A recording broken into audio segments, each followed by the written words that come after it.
Граѓаните збунети и исплашени од вирусот Конго-Кримска хеморагична треска. Од Комисијата за заразни болести смируваат дека нема простор за паника. Вирусот не се пренесува преку воздух, туку исклучиво по пат на каснување од крлеж кој е заразен со болеста. Крлеж има многу, но не е секој крлеж заразен со вирус. Како превентивна мерка Комисијата ќе бара од владата акциски план за да се утврди колку често овие крлежи ги има и во кои региони се детектирани, за да се направи итна дезинсекција.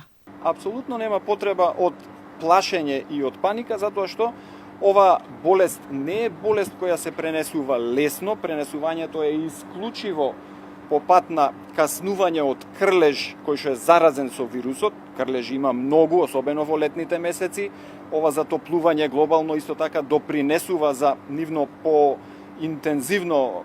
поинтензивна активност, меѓутоа не е секој крлеж заразен со некој вирус. Инфектологот Вело Марковски вели дека нема простор за паника, но предупредува на поголема внимателност, особено на медицинските лица, но и оние кои се движат во природа. Мерките мислам дека кои ги презема комисијата и институциите од Министерството за здравство, мислам дека се соодветни и добри се мерките.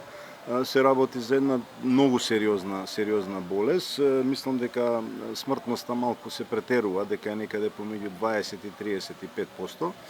Се работи за болест која ендемски ја имаме ние на Балканот, особено Косово и Скопска Црна Гора.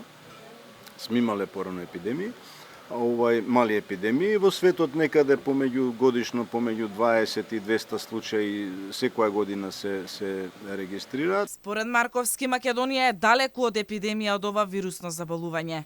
Тој објаснува и дека крлежот, освен хеморагична треска, пренесува и други опасни болести. Едни од најзначајните се лајмската болест, која исто така од овој иксодес, крлежи се можат да ја пренесат.